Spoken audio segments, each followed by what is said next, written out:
Bonjour et bienvenue dans cette revue d'actu de la semaine du 30 octobre au 6 novembre. Chaque semaine, je vulgarise l'actualité autour de l'écologie et l'environnement, donc n'hésite pas à t'abonner si cela t'intéresse. Mais bon, passons au titre de la semaine, le dilemme de Macron sur l'énergie, le bras de fer autour des méga-bassines de Sainte-Soline, Lula élu président du Brésil, un vent d'espoir pour les défenseurs de l'environnement et un méga projet de méthanol vert en Espagne. Voilà les titres, passons maintenant à la une de la semaine. Pour la première fois, c'est une une internationale qui est à l'honneur avec la une hebdomadaire de The Economist. Dites au revoir au 1,5 degré Celsius, pourquoi les politiques climatiques se mettent le doigt dans l'œil. Une une assez pessimiste à propos de la COP27. À ce propos, je ne couvre pas cette semaine la COP27, mais ne vous inquiétez pas, dès la semaine prochaine, je vous en parlerai. Mais bon, ça ce sera la semaine prochaine. Commençons pour l'heure avec cette actu. Macron cherche à avoir une majorité sur ses textes énergétiques. En ce moment, 2 lois sur l'énergie sont sur les rails. Je vais les traiter une à une.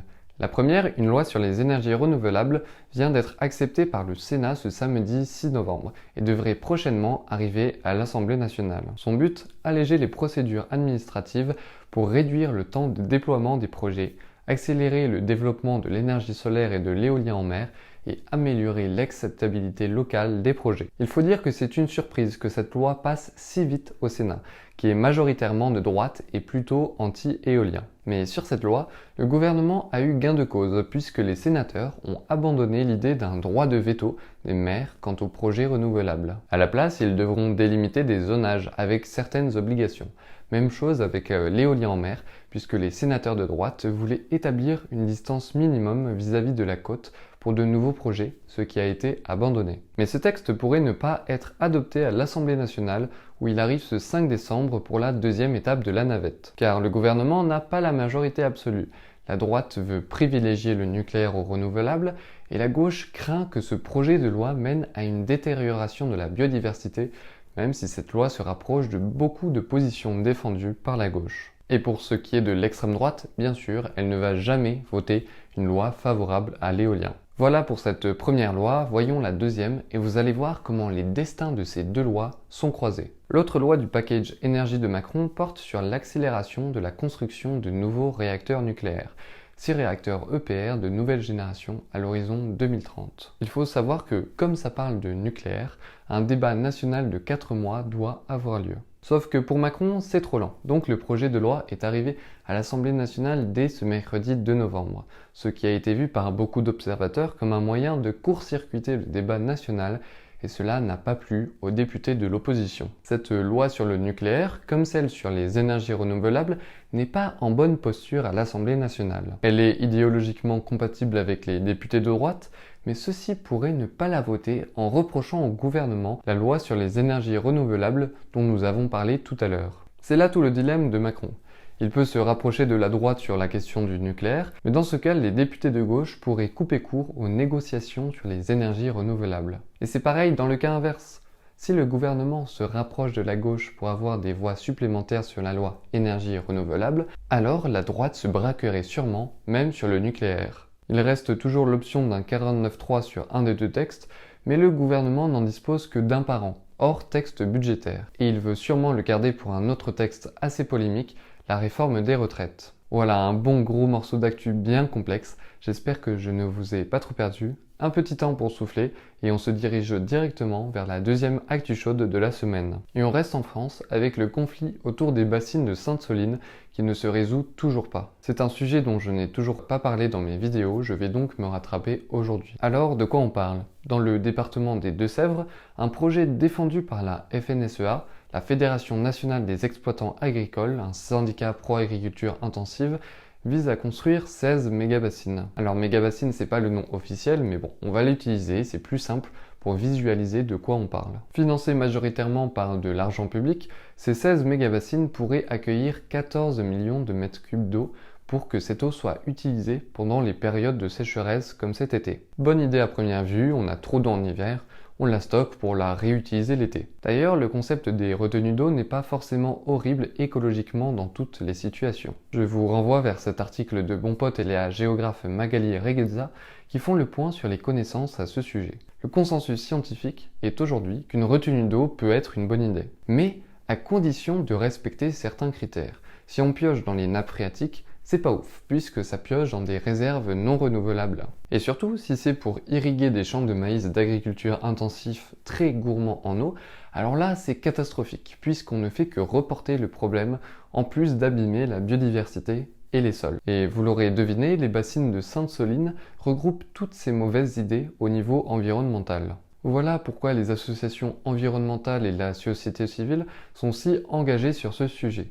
Sainte-Soline est devenue en un an l'emblème des luttes écologiques en France. Samedi 29 octobre, entre 4000 et 7000 manifestants, selon les chiffres, se sont réunis pour une manifestation interdite par la préfecture, face auxquelles ont été opposés 1700 gendarmes et 7 hélicoptères. Un dispositif sécuritaire inédit pour une manifestation de cette ampleur. Bon, je vous épargne les histoires incroyables de chats et de la souris entre manifestants et gendarmes, ou les intrigues politiques entre Yannick Jadot et Sandrine Rousseau. Tout cela est largement couvert dans d'autres médias. Non, je vais me pencher sur la stratégie du gouvernement face à ces manifestations. Face aux heurts, une répression extrêmement violente a été exercée, avec des tirs de LBD non réglementaires qui ont fait des dizaines de blessés, couplé à une potentielle utilisation de grenades GLI F4 interdites depuis 2020 car provoquant de nombreuses mutilations. Une députée Europe Écologie et Verts, Lisa Bellucco, a également été frappée par des gendarmes. Gérald Darmanin, ministre de l'Intérieur, a lui opté pour des mots extrêmement durs. Il a traité certains manifestants d'éco-terroristes qui ne respectent pas l'état de droit en mettant en avant 61 gendarmes blessés. Une pente glissante puisque pour les manifestants, c'est le gouvernement qui ne respecte pas l'état de droit, puisque le droit à manifester est inscrit comme liberté fondamentale dans l'ensemble de l'Union européenne. Je vous invite d'ailleurs à regarder cette intervention de Clément Viktorovitch sur cette question sémantique autour de l'éco-terrorisme qui en dit beaucoup sur la position du gouvernement. D'après la directive de 2017, le terrorisme, c'est entre autres l'atteinte à la vie d'une personne, les enlèvements, les prises d'otages, la capture d'avions ou de navires, les destructions massives d'infrastructures ou encore la libération de substances dangereuses dans la nature. Voilà, ça, c'est du terrorisme. Ce qui n'est pas du terrorisme, par exemple, c'est le fait de mettre des coups de pioche dans un bassin en construction. Que des ministres de la République puissent manipuler à ce point le langage en toute impunité, ça peut-être que ça pourrait nous interroger. En fait, il est intéressant de voir comment cette position se veut sans place au dialogue. L'État apparaît comme le protecteur et le financeur de l'agriculture intensive avec un comportement répressif extrême afin d'éviter un nouveau Notre-Dame-des-Landes. Et de l'autre côté, on observe chez les défenseurs de l'environnement également une radicalisation des moyens de lutte. Donc ce sera ma question du jour. Que pensez-vous de cette radicalisation des deux côtés de l'échiquier? Et surtout de la stigmatisation des militants environnementaux que Darmanin a enclenché. Est-ce que cette montée des tensions est inévitable au vu des perturbations toujours plus grandes du système climatique? Et quelle est la suite de ce processus de stigmatisation? J'attends vos commentaires avec impatience. Allez, on quitte maintenant la France pour la troisième actu chaude. Le soupir de soulagement pour la planète, après l'élection confirmée de Luiz Inácio Lula da Silva, alias Lula, en tant que président du Brésil. J'en avais parlé dans une précédente vidéo, mais Lula avait, durant sa première période de présidence, de 2003 à 2011, fait baisser la déforestation de 80% en quelques années. Tout le contraire du président d'extrême droite de ces 4 dernières années, Jair Bolsonaro, qui avait même poussé pour plus de déforestation. Et il faut toujours rappeler que le maintien en bon état de la forêt amazonienne est un enjeu planétaire. Si la forêt devient de la savane car elle est trop fragilisée, alors les conditions de vie sur Terre seraient plus que sérieusement remises en cause. Donc la question c'est maintenant, est-ce que Lula va être capable de faire la même prouesse qu'auparavant? Eh bien, en regardant de plus près, c'est peut-être compliqué, car si Jair Bolsonaro a perdu, il a réussi à laisser une empreinte très importante dans le pays. Déjà, Lula n'a gagné qu'avec 51% des votes exprimés, ce qui est bien inférieur à ce quoi on s'attendait. Et la semaine dernière, les électeurs ne votaient pas que pour leur président, mais aussi pour leur gouverneur. Et comme vous pouvez le voir sur cette carte, les alliés de Bolsonaro ont gagné de nombreux fiefs. À commencer par l'état clé de São Paulo, 46 millions d'habitants et un tiers du PIB du pays. Donc à voir à quel point ces bolsonaristes convaincus seront un obstacle de taille dans la lutte en faveur de l'environnement dans les années à venir. Et on finit cette actu chaude en Espagne avec un projet titanesque du géant du transport maritime danois Maersk pour produire du méthanol vert. 10 milliards d'investissements, 85 000 emplois directs et indirects sur 2 sites en Espagne, un en Andalousie et l'autre en Galice. Alors déjà, pour un peu de contexte, qu'est-ce que le méthanol vert? Aussi appelé biométhanol, il est produit en mélangeant du CO2 et de l'hydrogène vert. L'hydrogène vert lui-même produit avec de l'électricité, donc pour qu'il soit vert, il faut qu'il soit produit avec de l'électricité décarbonée. Et donc ce méthanol vert va servir de carburant aux bateaux de transport de marchandises de l'armateur Maersk. 19 navires fonctionnant en méthanol vert ont ainsi été commandés. Ce projet met en lumière 2 ambitieux projets de transition énergétique. Le premier, bien sûr, celui de l'armateur Maersk, qui a annoncé en début d'année un grand plan pour abandonner progressivement le recours au gasoil pour respecter les accords de Paris. Actuellement, Maersk fait circuler 750 porte-conteneurs dans le monde, emploie 100 000 personnes et consomme 10 millions de tonnes de gasoil par an. À noter que le transport naval représente 3% des émissions mondiales de gaz à effet de serre. Maersk a annoncé avoir besoin de 6 millions de tonnes de méthanol vert par an pour remplacer le gasoil. Le deuxième projet mis en lumière, c'est l'ambition de l'Espagne de se positionner comme acteur clé de la transition énergétique de l'Union européenne. Profitant de l'irradiation solaire exceptionnelle de la péninsule ibérique, l'Espagne connaît une croissance des énergies renouvelables absolument incroyable, alors qu'il y a encore quelques années, elle était en retard. Car l'essor du renouvelable est encouragé par un fort soutien politique du Premier ministre socialiste Pedro Sánchez. Auparavant dépendante du gaz, la production électrique espagnole voit maintenant une grande part de solaire poindre le bout de son nez.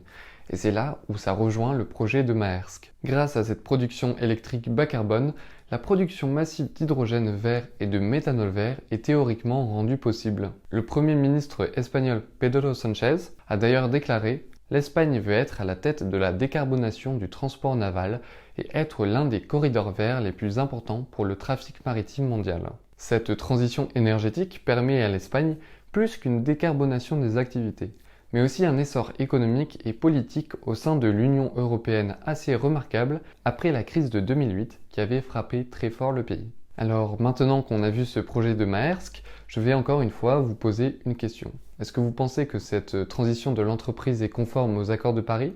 Ou est-ce une forme alambiquée de greenwashing?